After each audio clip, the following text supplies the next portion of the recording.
ठीक है, तो सभी कैसे हो जल्दी से बताइए।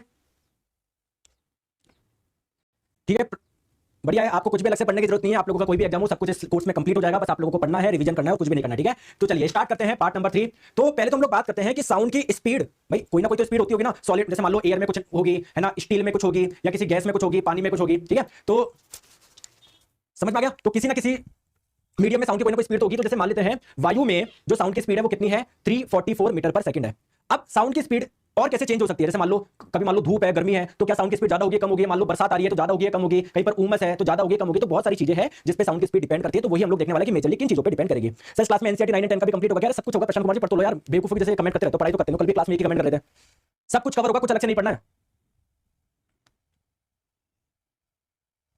पढ़ाई नहीं करते सर, वो भी होगा, सब होगा, कवर पढ़ो तो सही तुम। चलो आ जाओ।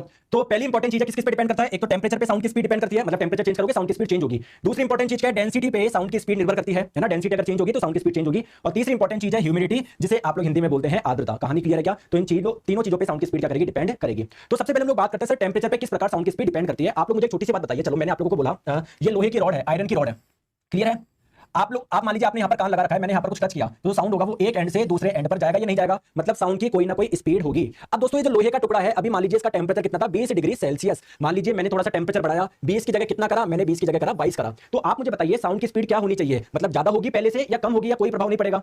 तो इसका देखिए छोटा सा मैं आप लोगों को एग्जांपल बताता हूं। आप लोगों को पता है साउंड कैसे ट्रैवल करता है। जो भी मीडियम है उसके पार्टिकल वाइब्रेट करते हैं और उनके वाइब्रेशन की वजह से जो साउंड एनर्जी है वो एक पॉइंट से दूसरे पॉइंट पे जाती है। तो ये पूरा का पूरा ये जो मेटल है वो छोटे छोटे पार्टिकल से मिलकर बना हुआ है या नहीं है, बना हुआ है ना, जिसे आप लोग बोलते हैं एटम। तो अगर इनका टेंपरेचर ज्यादा होगा तो एटम ज्यादा वाइब्रेट करेंगे ना, परमाणु ज्यादा कंपन करेंगे। तो अगर ये ज्यादा वाइब्रेट करेंगे तो ये पास वाले को टक्कर मारेगा, फिर ये पास वाले को, फिर ये पास वाले को, फिर ये पास वाले को, फिर ये पास वाले को, फिर पास वाले को। मतलब अगर ज्यादा वाइब्रेट कर रहे हैं तो एनर्जी एक एंड से दूसरे एंड पे जल्दी ट्रांसफर होगी। आप लोग यहां पर देखिए दोस्तों, मैंने एक डायग्राम लगाया है। यहां पर आप लोग देख रहे हो कि लोहे की छड़ मान लो, यहां के एटम आप लोग देख रहे हो तो इतना ज्यादा ये मूवमेंट नहीं कर रहे, यहां के ज्यादा मूवमेंट कर रहे हैं। क्यों, ये टेंपरेचर ज्यादा यहां पर ये गर्म है, तो गर्म है तो पार्टिकल ज्यादा मूवमेंट करते हैं। इस बात का पता आप लोग इस वीडियो से लगा सकते हो। तो अगर टेंपरेचर ज्यादा होगा तो मीडियम के पार्टिकल ज्यादा वाइब्रेट करेंगे, जो साउंड होगा वो एक पॉइंट से दूसरे पॉइंट पे जल्दी पहुंचेगा। तो आप लोगों से अगर मैं पूछूं टेंपरेचर बढ़ाने पे साउंड की स्पीड पे क्या प्रभाव पड़ेगा, तो टेंपरेचर बढ़ाने पे साउंड की जो स्पीड होती है, साउंड की जो चाल होती है वो क्या होती है, बढ़ेगी। और अगर आप लोग टेंपरेचर कम करेंगे तो साउंड की स्पीड यानी जो चाल होगी ना वो क्या होगी, कम होगी। कहानी क्लियर है क्या, समझ में आ गई बात को, कहानी क्लियर है।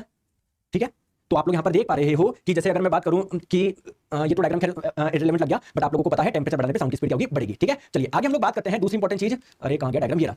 तो अगर मैं आप लोगों को बोलूं कि यार ये कई बार कहता है एग्जाम में डायग्राम दे दिया जाता है, कई बार एग्जाम में क्या दे दिया जाता है, डायग्राम दे दी जाती है कि कोई रॉड दे दी कि यार यहां पर टेंपरेचर इतना है, यहां पर टेंपरेचर इतना है, यहां पर टेंपरेचर इतना है ना। इस पॉइंट को मान लीजिए नाम दे दिया ए, इसको नाम दे दिया बी, इसको नाम दे दिया सी। बताइए टेंपरेचर मतलब आप लोग को दिख रहा है यहां पर सी पे टेंपरेचर ज्यादा है तो साउंड की स्पीड ज्यादा कहां पर होगी, इस जगह साउंड की स्पीड क्या होगी, ज्यादा होगी। कहानी क्लियर है क्या। दूसरी चीज जिस पे साउंड डिपेंड करता है, ठीक है, एक चीज तो मैंने बता दी टेंपरेचर, दूसरी बात करते हैं डेंसिटी। अब देखिए दोस्तों डेंसिटी क्या होता है। ठीक है, बहुत बढ़िया दोस्तों, बहुत बढ़िया, क्लियर है। सर पिछले बैच से क्या कुछ अलग है क्या, बिल्कुल एनवायरमेंट पूरा अलग होगा। ठीक है, एनवायरमेंट पहले पढ़ाई था मैंने। चलो तो बात करते हैं दोस्तों डेंसिटी के बारे में बात करते हैं। सबसे पहले घनत्व के बारे में बात करते हैं। देखो डेंसिटी किसी मीडियम की डेंसिटी ज्यादा होगी या कम होगी किस पे डिपेंड करेगा। आप लोगों को पता है स्पीड जो होती है ना वो सबसे ज्यादा साउंड की कहां पर होती है, सॉलिड में होती है, देन कहां पर होती है, लिक्विड में होती है, और सबसे कम किस में होगी, गैस में होगी। ठीक है, अब आप लोग मुझे बताइए जैसे कोई सॉलिड है ना, मैंने कोई दो सॉलिड लिया, एक तो मान लेते हैं मैंने आयरन लिया, ठीक है, एक मान लेते हैं मैंने आयरन लिया, और एक मान लेते हैं मैंने कौन सा लिया, फॉर एग्जाम्पल मैंने मान लेते हैं कौन सा लिया, गोल्ड लिया। ठीक है, चलो आप लोग आयरन और गोल्ड भी नहीं समझना चाहो तो आप लोग समझ लीजिए ये मैंने कोई मेटल नंबर 1 लिया, मुझे नहीं पता ये कौन सा धातु है, ये मैंने मेटल नंबर 1 का कोई टुकड़ा लिया, ये कोई मैंने दूसरा टुकड़ा लिया मेटल नंबर 2 का। ठीक है, मुझे नहीं पता ये क्या है, लोहा है, सोना है, क्या है, मुझे नहीं पता। आप मुझे एक चीज बताइए कि प्लीज यार ये टुकड़ा भी बहुत सारे पार्टिकल से मिलकर बना हुआ होगा ना, और जो ये वाला टुकड़ा ये भी बहुत सारे पार्टिकल से मिलकर बना हुआ होगा या नहीं होगा, होगा। आप मुझे बताइए, मैंने माना कि यार ये पार्टिकल की डेंसिटी ज्यादा है, मतलब ये क्या है, ये पार्टिकल भारी है। ठीक है, और जबकि ये वाला पार्टिकल क्या है, ये वाला पार्टिकल क्या है, हल्का है। तो आप मुझे बताइए मूवमेंट ज्यादा कौन कर पाएगा, ये भारी वाला कर पाएगा या हल्का वाला कर पाएगा, बताइए दोस्तों। ये भारी वाला कर पाएगा या हल्का वाला, क्योंकि जब ये मूवमेंट करेंगे, जब ये वाइब्रेट करेंगे, जब ये कंपन करेंगे, तभी तो एक एंड से दूसरे एंड पे क्या जाएगा, साउंड जाएगा ना। तो अगर ये भारी है तो इतना ज्यादा वाइब्रेट नहीं कर पाएगा, जबकि ये हल्का है तो यह ज्यादा वाइब्रेट करेगा, साउंड एक पॉइंट से दूसरे पॉइंट पे जल्दी जाएगा, यानी यहां पर स्पीड ज्यादा होगी। तो कुल मिलाके जिस मीडियम की डेंसिटी, जिस मीडियम का घनत्व ज्यादा होता है ना, वहां पर साउंड की स्पीड यानी चाल क्या होगी, कम होगी। अब आपके मन में क्वेश्चन आएगा कि सर मुझे एक चीज बताओ ना कि लिक्विड से ज्यादा डेंसिटी तो सॉलिड की होती है, फिर सॉलिड में साउंड की स्पीड कम होनी चाहिए थी ना, साउंड की स्पीड सॉलिड में ज्यादा क्यों हुई, आपके मन में क्वेश्चन आ रहा होगा। तो मैंने आप लोगों को बोला कि जैसे मान लीजिए आप हो, ठीक है, ये आप हो, आपके पास मान लीजिए मैंने 100 रुपए दिए और आपकी जेब में से मान लीजिए मैंने 500 रुपए निकाल लिए, तो अल्टीमेटली आपको खुश होना चाहिए, दुख होना चाहिए। आप लोगों को लगेगा 100 रुपए आ गए, लेकिन दोस्तों 500 रुपए निकल भी तो गए आप लोगों के, तो आपका लॉस हो गया। तो यार सॉलिड में मानता हूं पार्टिकल क्या होते हैं, भारी होते हैं, जो कि इनकी स्पीड को कम करने की कोशिश करेगा, लेकिन इनका एक फायदा भी तो है कि जो पार्टिकल होते हैं ना आपस में एक दूसरे से अच्छी तरीके से बंधे होते हैं, जिससे ये वाइब्रेट करेगा तो ये पास वाला तुरंत वाइब्रेट हो जाएगा, पास वाला तुरंत वाइब्रेट हो जाएगा, पास वाला तुरंत वाइब्रेट हो जाएगा। तो ये चीज इनमें साउंड की स्पीड को बढ़ा रही है। तो हाँ, अगर किसी दो सॉलिड में कंपेयर करोगे तो जिसकी डेंसिटी ज्यादा होगी उसमें साउंड की स्पीड कम होगी, अगर किसी दो लिक्विड में कंपेयर करोगे तो जिसमें डेंसिटी ज्यादा होगी उसमें स्पीड कम होगी। समझ रहे हो क्या, क्लियर है क्या। ठीक है क्या? ठीक है दोस्तों, एक लड़का है सचिन कुमार जी, इनकी बातें सुन ले क्या? ये से बोल रहा है कि है ना फिजिक्स सर मैंने आपके पहले बैच में पढ़ी थी, यही फिजिक्स आपने पढ़ाई थी, तो मैंने तो कोर्स लेके गलती कर दी। तो भैया फिजिक्स बताओ, इसमें अलग पढ़ाऊं क्या मैं? है डेंसिटी, इसमें ये बता दूं कि पिछले बैच में को मैंने बताया था डेंसिटी बढ़ने पर स्पीड कम होती है, तो इस बैच ये बैच तो नया है, लेटेस्ट है, तो इसमें ये बता दूं कि डेंसिटी कम होने से स्पीड, डेंसिटी बढ़ने से स्पीड बढ़ेगी, ये बता दूं क्या? यार सचिन कुमार जी कैसे बातें करते हो, पढ़े लिखे बच्चे हो, इतने समझदार हो, इतनी अच्छी फैमिली से बिलोंग करते हो, ऐसे फालतू के क्वेश्चन करते रहते हो। ठीक है, तीसरी भैया लास्ट बैच है मेरा जनरल साइंस का, आपको बता रहा हूं मैं, फॉर ऑल एग्जाम्स। इसके बाद में कभी भी बैच नहीं पढ़ाऊंगा मैं, क्योंकि आपको पता है 9 10 हमने लॉन्च भी कर दिया, तुरंत 11 12 आईटी जे नीट वाला होने वाला है, तो पढ़ लो यार। ठीक है, तीसरी इंपॉर्टेंट चीज क्या है? ह्यूमिडिटी। दोस्तों आर्द्रता पर क्या प्रभाव पड़ेगा? जैसे आप लोगों को मैंने बोला कि आप लोग यहां पर मान लेते हैं कहां पर हो, अभी आप लोग मुंबई में हो, दो दोस्त हैं मुंबई में बात कर रहे हैं, एक ये दोस्त है ए, ये दोस्त है बी। ठीक है, ये सेम दोस्त मुंबई में से फ्लाइट पकड़ के अब कहां पहुंच गए? जयपुर में पहुंच गए मान लेते हैं। ठीक है, तो ये दोनों दोस्त अब मुंबई जयपुर में बात कर रहे हैं, ये दोस्त है ए, ये दोस्त है बी। तो दोस्तों जब मुंबई में बात कर रहे थे, ए बी से कुछ बोल रहा था, तो ए से जो साउंड होगा वो बी तक जाएगा। जब जयपुर में बात कर रहे थे तब भी दोस्तों ए बी से कुछ बोल रहा था, तो ए से जो साउंड होगा वो बी में जाएगा। क्वेश्चन ये है कि साउंड ए से बी में जल्दी कहां पर पहुंचेगा, यानी कहां पर स्पीड ज्यादा होगी, मुंबई में ज्यादा होगी या जयपुर में ज्यादा होगी? तो आप लोगों को पता है दोस्तों मुंबई में क्या है? समुद्र है, तो जब भी सूर्य का प्रकाश समुद्र में पड़ता है तो समुद्र का जो जल है वो कुछ वाष्प में कन्वर्ट हो जाता है। वाष्प कहां पर जाता है? ऊपर जाता है। तो जब एयर में वाष्प की मात्रा ज्यादा होती है, इसे ही तो आप लोग ह्यूमिडिटी यानी आर्द्रता बोलते हैं ना। जयपुर में बात करें तो दोस्तों यहां पर कोई समुद्र है नहीं, तो यहां की एयर में ज्यादा जल वाष्प की मात्रा नहीं है, मतलब ह्यूमिडिटी नहीं है। तो अगर कहीं पर ह्यूमिडिटी है या नहीं है तो उसका साउंड की स्पीड पे क्या प्रभाव पड़ेगा? आप मुझे बताइए, बढ़नी चाहिए घटनी चाहिए? बताओ बताओ बताओ, आप बताओ बढ़नी चाहिए घटनी चाहिए? देखो मैं आपको बताता हूं सिंपल सा, देखो प्लीज मेरी बात को आप लोग ध्यान से समझिए। दोस्तों एयर में मैक्सिमम कौन सी गैस पाई जाती है? सर एयर में ऑक्सीजन भी होती है, सर एयर में नाइट्रोजन भी होती है, सर एयर में कार्बन डाइऑक्साइड भी होती है। मेजरली कौन सी गैस होती है? सर ये दो गैस होती है, तो ये वाली एक ये कितनी होती है? लगभग कितनी होती है? 78% होती है, और ये लगभग 21% होती है। समझ में आ गई क्या बात को? ठीक है, अगर मैं आप लोगों को बोलूं कि एयर में ह्यूमिडिटी लेके आनी है तो कुल मिला के H2O ये वाटर वेपर इसमें मिलाना पड़ेगा ना। तो अगर आप लोग वाटर वेपर को एयर में मिलाओगे तो एयर में से ऑक्सीजन को हटाना पड़ेगा, कुछ नाइट्रोजन को हटाना पड़ेगा, तभी तो H2O अंदर जाएगा। दोस्तों H2O का जो अणुभार होता है ना, यानी इसके एक मॉलिक्यूल, इसके एक अणु का जो भार होता है ना वो कितना होता है? 18 होता है, जबकि नाइट्रोजन के एक अणु का भार कितना होता है? 28 होता है। तो अगर कहीं ना कहीं आप लोग, जैसे मैं आप लोगों को बोलूं कि एक बस है, इस बस में केवल 4 सीट है, 4 लोग ही बैठ सकते हैं, तो अगर आपने 4 मोटी मोटी आंटी जी को बिठा दिया तो इस बस का वजन ज्यादा होगा। अगर मोटी मोटी आंटी जी की जगह छोटे छोटे बच्चे बिठाए आपने तो उस बस का वजन क्या होगा? कम होगा। समझ गए बात को? तो आप लोग क्या कर रहे हो? ये भारी भारी को तो हटा रहे हो, हल्के हल्के को डाल रहे हो। तो कुल मिला के मैं क्या बताना चाह रहा हूं आप लोगों को कि जब ह्यूमिडिटी बढ़ती है ना तो एयर की डेंसिटी क्या होगी? कम होगी, क्योंकि ह्यूमिडिटी बढ़ने का मतलब क्या है? आप लोग वाटर वेपर मिला रहे हो, हल्की चीजें मिला रहे हो, भारी चीज निकाल रहे हो, तो डेंसिटी क्या हो रही है? कम हो रही है। तो डेंसिटी कम होने की वजह से साउंड की जो स्पीड होती है ना, चाल होती है, वो क्या होती है? बढ़ती है। कहानी क्लियर है क्या? समझ में आ गई क्या? तो ये प्लीज चीज ध्यान रखिएगा, ह्यूमिडिटी बढ़ने से डेंसिटी घटती है और डेंसिटी घटने से साउंड की स्पीड बढ़ेगी, ये चीज क्या है? ऑब्वियस है। चलो आगे हम लोग बात करते हैं नेक्स्ट पे। नेक्स्ट हम लोग बात करते हैं, ध्यान रखिएगा, रिफ्लेक्शन ऑफ साउंड यानी ध्वनि का परावर्तन। दोस्तों ध्वनि का परावर्तन क्या होता है? आप लोगों ने प्रकाश का परावर्तन कभी ना कभी पढ़ा होगा। देखो ध्वनि क्या एक तरंग ही तो है, वेव ही तो है। जैसे मान लीजिए ये कोई ध्वनि की तरंग आई और ध्वनि की तरंग अगर टकरा के वापस वहीं पर पहुंच जाती है जहां से आई थी, जैसे मान लीजिए एयर में जा रही है, टकरा के अगर एयर में ही पहुंच जाए तो इसे ही आप लोग क्या बोलते हैं? ध्वनि का परावर्तन यानी रिफ्लेक्शन ऑफ साउंड आप लोग बोलते हैं। तो रिफ्लेक्शन ऑफ साउंड की डेफिनेशन क्या हो जाएगी? Bouncing back of sound when it strikes a hard surface is called reflection of sound. जब कोई हार्ड सरफेस, कठोर सतह पर जब कोई साउंड की वेव आती है तो टकरा के वापस उसी माध्यम में जाती है, इसे ही आप लोग बोलते हैं रिफ्लेक्शन ऑफ साउंड। क्लियर है क्या? जैसे मैं आप लोगों को बोलूं दोस्तों एक चीज मुझे बताइए, कोई खाली कमरा है, जब आप लोग उसमें पुकारते हैं तो आप लोगों को इको यानी गूंज सुनाई देती है क्या? वो गूंज क्यों सुनाई देती है? क्योंकि जब आप लोगों ने बोला साउंड वेव निकली, ध्वनि तरंग निकली, सामने मान लो दोस्तों दीवार पे टकरा के आपके पास वापस आई होगी, वही ध्वनि आपने वापस सुनी, इसलिए इसी को तो हम लोग इको यानी गूंज बोलते हैं। सर इंग्लिश में टेस्ट ही दे दीजिए जितेंद्र जी, टेस्ट ही दोनों लैंग्वेज में। जब आप लोग टेस्ट दोगे ना वहां पर लैंग्वेज चेंज करने का ऑप्शन आता है, इधर ऊपर ना प्लीज लैंग्वेज चेंज करने का ऑप्शन आता है दोनों में ना। अगर आपको कोई दिक्कत हो रही है तो इस नंबर पे बात करके आप लोग अपना समाधान करा लीजिएगा। ठीक है बेटा? ठीक है जितेंद्र जी, दोनों लैंग्वेज में, आप टेंशन मत लिया करो, है ना? ठीक है, समझ में आ गई बात को? ठीक है, अब आपके मन में क्वेश्चन आएगा कि सर खाली कमरे में ही गूंज क्यों सुनाई देती है, ऐसे क्यों नहीं सुनाई देती? आपके मन में क्वेश्चन आ रहा होगा ना। तो यार दोस्तों जैसे मान लीजिए अभी आपका कमरे में क्या क्या रखा है, अपने आसपास देखो, आप लोग बोलोगे कि सर कुछ पर्दे रखे हुए हैं, सर जिस बिस्तर पे मैं बैठा हुआ हूं उस पे चादर है ना, गद्दा लगा हुआ है, और भी बहुत सारी चीजें हैं। तो होता क्या है, जब आप लोग बोलते हैं तो जो साउंड होता है ना, जो सॉफ्ट चीजें होती है ना, उनके द्वारा एब्जॉर्ब कर लिया जाता है। जैसे मान लीजिए मेरे पास में क्या लगा हुआ है, ये कर्टेन है, एक पर्दा है, तो जब मैं बोल रहा हूं ना तो साउंड क्या कर लिया जाता है? इनके द्वारा एब्जॉर्ब कर लिया जाता है, जो भी सॉफ्ट चीजें होती है। अगर इसकी जगह में सामने पत्थर रखता तो उससे टकरा के साउंड वापस आ जाता। क्लियर? तो खाली कमरे में दोस्तों कुछ भी नहीं है, कपड़े वगैरह, पर्दे वगैरह, तो साउंड एब्जॉर्ब हो ही नहीं रहा, दीवार से टकरा के आप तक आ रहा है। क्लियर है क्या? समझ में आ गई क्या बात को? क्लियर है? ठीक है, अब बात आती है कि सर ध्वनि का परावर्तन और प्रकाश का परावर्तन एक ही जैसा है क्या? जैसे वहां पर सर मैंने कुछ नियम पढ़े थे, जब प्रकाश की किरण आती है तो उसी माध्यम में चली जाती है, इसको परावर्तन बोलते हैं, है ना? इससे रिलेटेड कुछ नियम भी होते हैं सर, आप पढ़ाओगे क्या? बिल्कुल पढ़ाऊंगा जब प्रकाश का परावर्तन आएगा। तो आप लोग ध्यान रखना, जब मैं प्रकाश का परावर्तन पढ़ाऊंगा वहां पर मैं कुछ नियम बताऊंगा आप लोगों को, तो वही नियम यहां पर भी एप्लीकेबल होता है। जैसे नियम क्या होता है, जैसे मान लीजिए जब कोई प्रकाश किरण आती है तो उसी माध्यम में चल जाती है, तो इसे बोलते हैं नॉर्मल अभिलंब। तो ये जितना आपतन कोण होता है, परावर्तन कोण होता है, तो सेम चीजें साउंड में भी होती है। हम लोग इसको नियम पढ़ेंगे परावर्तन में, प्रकाश के परावर्तन में। ठीक है क्या? समझ में आ गई? प्लीज थम्स अप करके बता दीजिए कि हाँ सर मुझे समझ में आ गया, यहां तक किसी प्रकार की कोई दिक्कत नहीं है। अब बात करते हैं दोस्तों ध्वनि का जो परावर्तन होता है ना, इसी की वजह से आप लोगों को इको सुनाई देती है, जिसे आप लोग हिंदी में प्रतिध्वनि यानी गूंज बोलते हैं। समझ में आ गई क्या बात को? समझ में आ गई क्या? समझ में आ गई?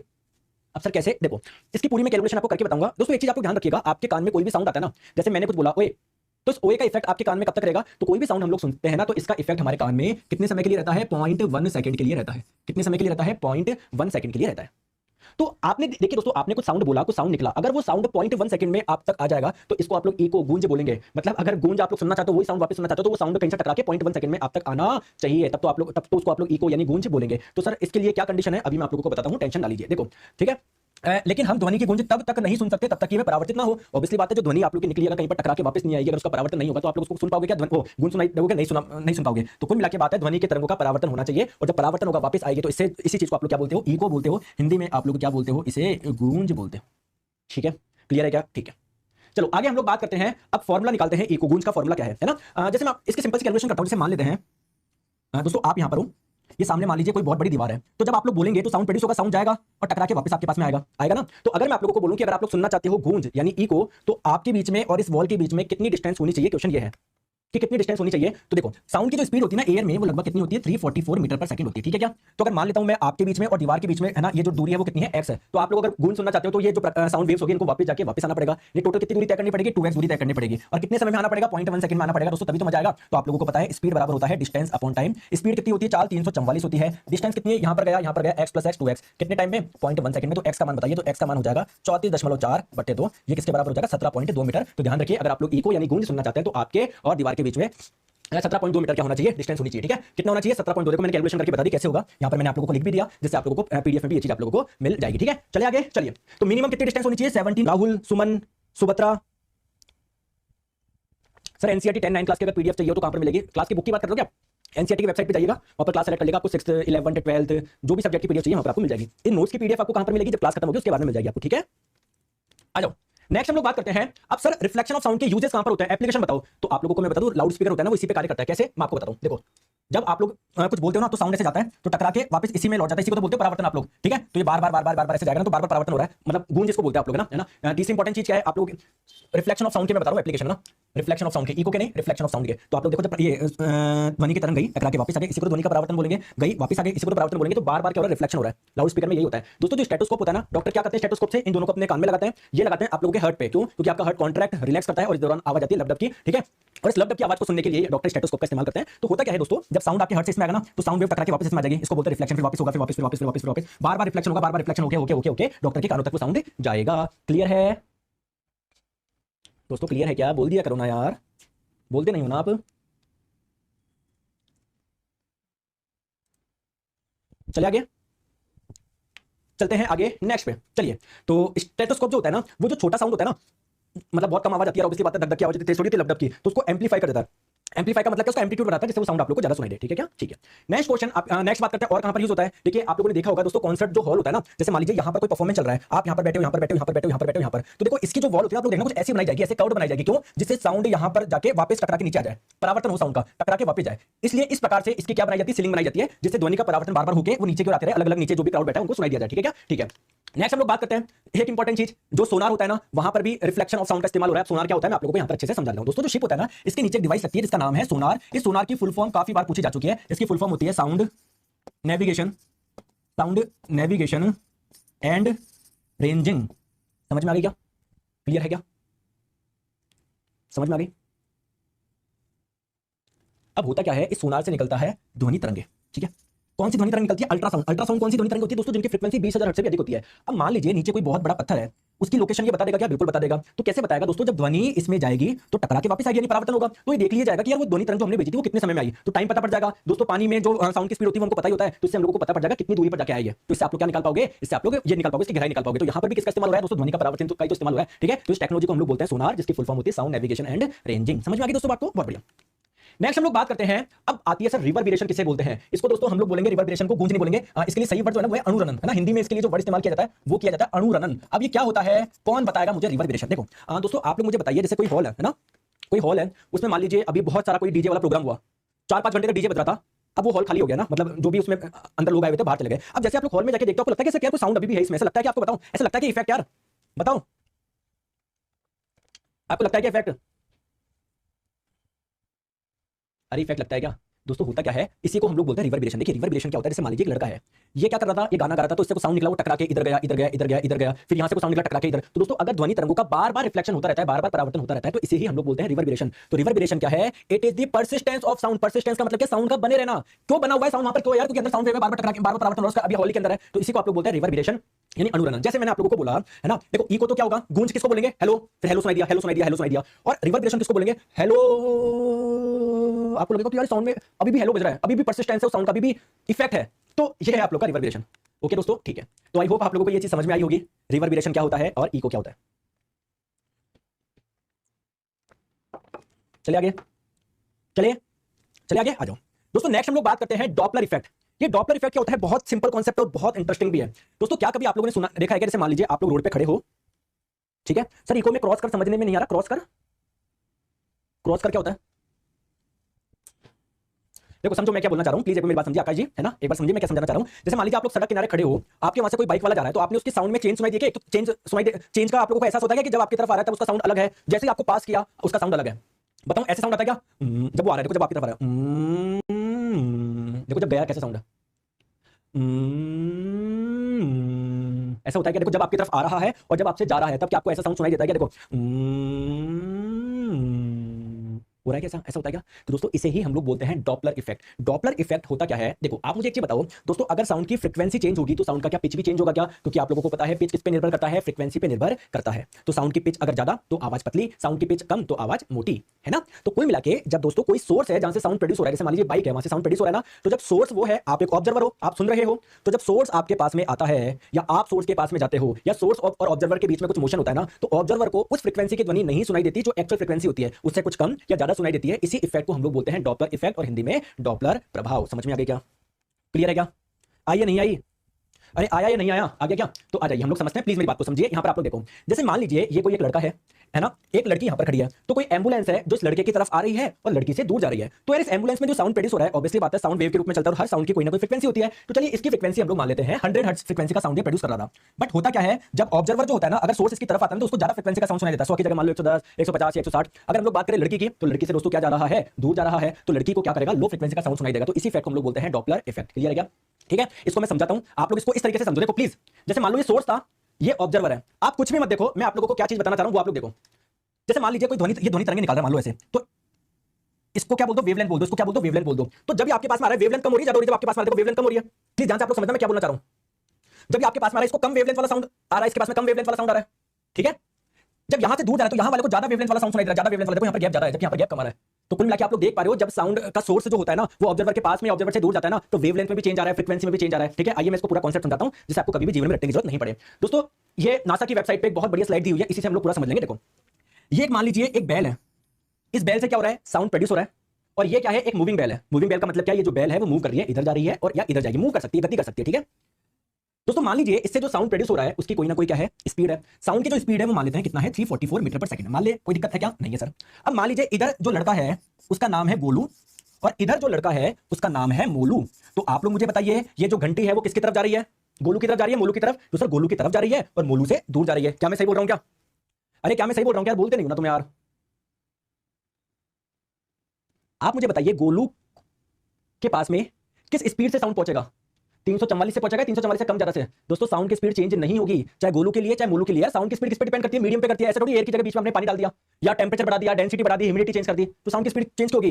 तो गोलू के लिए भी साउंड की जो स्पीड होगी ना, वेलोसिटी जो होगी साउंड की वो 344 ही रहेगी, और इसके लिए भी साउंड की जो इसके पास में जो साउंड पहुंचेगा वो किस स्पीड से या किस वेलोसिटी से पहुंचेगा, वो पहुंचेगा 344। तो स्पीड में कोई चेंज नहीं आएगा। फिर सर किसमें आता है, तो आप लोग देख रहे हो जब साउंड इसके पास में आ रहा है ना तो वेवलेंथ क्या है, कम है, इसके पास में कम वेवलेंथ वाला साउंड आ रहा है, ठीक है, शॉर्ट वेवलेंथ वाला साउंड आ रहा है। अब आप लोग मुझे बताइए स्पीड क्या होता है, फ्रीक्वेंसी इनटू वेवलेंथ, आवृत्ति गुना तरंगदैर्घ्य। दोस्तों स्पीड का मान तो फिक्स है, तो अगर वेवलेंथ का मान कम होगा तो फ्रीक्वेंसी का मान क्या होगा, ज्यादा होगा। सही बोल रहा हूं क्या मैं, सही बोल रहा हूं क्या। तो अगर इस गोलू को कम वेवलेंथ वाला साउंड पहुंच रहा है तो वेवलेंथ कम है तो फ्रीक्वेंसी ज्यादा होगी। तो कुल मिलाकर जब ऑब्जर्वर के पास में आता है ना सोर्स, तो उसको हाई फ्रीक्वेंसी वाला साउंड सुनाई दिया जाता है। हाई फ्रीक्वेंसी का मतलब क्या है, हाई पिच। हाई पिच का मतलब क्या है, पिच ज्यादा होने का मतलब क्या है, आवाज का क्या होना, पतली होना। जबकि जब यहां से ये सोर्स दूर जा रहा है तो इसको ज्यादा फ्रीक्वेंसी वाला long wavelength, sorry long wavelength वाला ज्यादा तरंगदैर्घ्य वाला ध्वनि पहुंचेगा इसके पास में। और ज्यादा तरंगदैर्घ्य का मतलब क्या है, फ्रीक्वेंसी लो होना, कम फ्रीक्वेंसी होना। लो फ्रीक्वेंसी का मतलब क्या है, लो पिच, पिच कम होना, तात्विक कम होना, तात्विक कम होने का मतलब क्या है, आवाज मोटी होना। तो मैं क्या बोल रहा हूं, जब किसी के पास में बेल आ रही है या कोई भी आ रहा है तो वो आवाज कैसे सुनाई देगी? पतली सुनाई देगी। और जब किसी से दूर जा रही है तो आवाज कैसे सुनाई देगी? मोटी सुनाई देगी। तो देखो बाइक में भी तो ऐसे हो रहा है, तो जब दूर जा रही है तब आपको आवाज मोटी सुनाई दे रही है, जब पास आ रही है आपको आवाज पतली सुनाई दे रही है। देखो कैसे, ठीक है। तो इसका कारण क्या है मैंने आप लोगों को यहां पर बताया, ठीक है। बस आपको ये ध्यान रखना है कब फ्रीक्वेंसी ज्यादा सुनाई, कब ज्यादा फ्रीक्वेंसी का साउंड सुनाई देगा, कब कम फ्रीक्वेंसी का साउंड सुनाई देगा, ठीक है। चलिए आगे, ठीक है। अब बात करते हैं कि दोस्तों हमारा जो ईयर होता है ना, इसमें साउंड कैसे पहुंचता है। हालांकि इसको ज्यादा आपको पढ़ने की जरूरत नहीं है ना, जस्ट मैं आप लोगों को बता देता हूं दोस्तों। ये क्या होता है, देखो देखो, ये आप लोग, हम लोग इसको कान मानते हैं। एक्चुअली में दोस्तों हमारे कान के 3 पार्ट होते हैं। ये आप लोग जो देख पा रहे हो ना, ये आउटर पार्ट है, इसको अंदर एक पार्ट होता है, मिडल पार्ट, फिर इसको अंदर एक पार्ट होता है जिसको इनर पार्ट बोलते हैं। तो जो आप लोग देख पा रहे हो ना, कान का जो वाला भाग आप लोग देख पाते हो, इसको हम लोग बोलते हैं outer part, outer, it is the outer part. और इस आउटर पार्ट को ही हम लोग क्या बोलते हैं, पिना। क्या बोलते हैं? पिना बोलते हैं, पिना, ठीक है। अब होता क्या है, पहला स्टेप मैं आप लोगों को बता रहा हूं, प्लीज ध्यान से आप लोग समझिएगा, समझना है ना, इसको ज्यादा डिस्कस करने की जरूरत नहीं है। Sound wave represent the alternating areas of high and low pressure, हमको पता है, ठीक है। सेकंड स्टेप क्या है, tympanic membrane vibrates in response to sound wave. देखो अंदर क्या होता है दोस्तों, झिल्ली होती है, एक मेम्ब्रेन होती है। जब साउंड अंदर जाता है तो ये मेम्ब्रेन पे जब साउंड वेव टकराती है तो ये मेम्ब्रेन क्या करती है, वाइब्रेट करती है। क्या करती है? वाइब्रेट करती है, कंपन करती है।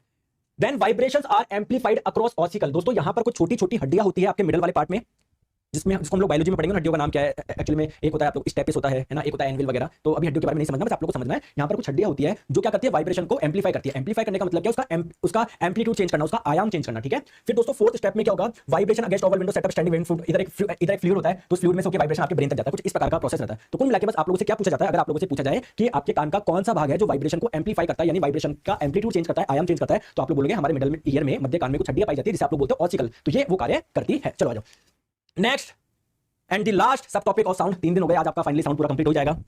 तो दोस्तों लास्ट टॉपिक है आपका मैक नंबर। मैक नंबर क्या होता है बताओ, बताओ मैक नंबर क्या होता है दोस्तों। जैसे मैं आप लोगों को बोलूं कि यार साउंड की स्पीड कितनी होती है एयर में, 344 मीटर पर सेकंड है, बहुत ज्यादा है क्या दोस्तों? बहुत ज्यादा नहीं है, ठीक है। जैसे मान लो अगर कोई प्लेन वगैरह हो ना तो चीर सकते हैं इस स्पीड को। लाइट की स्पीड है बहुत ज्यादा, 3 × 10 की पावर 8 मीटर पर सेकंड। मुम्मा कुमार कौन सी बुक ले, कोई बुक लेना, बस नोट से पढ़ना है, ठीक है। तो अगर मैं आप लोगों को बोलूं 344 मीटर पर सेकंड कोई बहुत ज्यादा स्पीड नहीं है यार, ठीक है। फिर सर क्या करें, क्या करें बताओ फिर। तो मैं ये बोलना चाह रहा हूं कि कोई कोई वस्तु है, कोई कोई ऑब्जेक्ट है जो इस स्पीड से ट्रैवल कर सकता है यार, इवन इससे ज्यादा भी कर सकता है। तो कुल मिला के इस पृथ्वी पे कुछ ऑब्जेक्ट है जो इससे ज्यादा स्पीड से ट्रैवल कर सकते हैं, कम से भी कर सकते हैं, इसके बराबर भी कर सकते हैं। तो हम लोगों को एक रेशो निकालना पड़ेगा, उसी रेशो को हम लोग बोल रहे हैं मैक नंबर। तो मैक नंबर क्या है दोस्तों, कुछ भी नहीं है, जस्ट एक रेशो है, एक अनुपात है। किसका? ऑब्जेक्ट की स्पीड यानी वस्तु की चाल का, और स्पीड ऑफ साउंड ध्वनि की चाल का। तो वस्तु की चाल और ध्वनि की चाल के अनुपात को ही हम लोग क्या बोलते हैं, मैक नंबर बोलते हैं।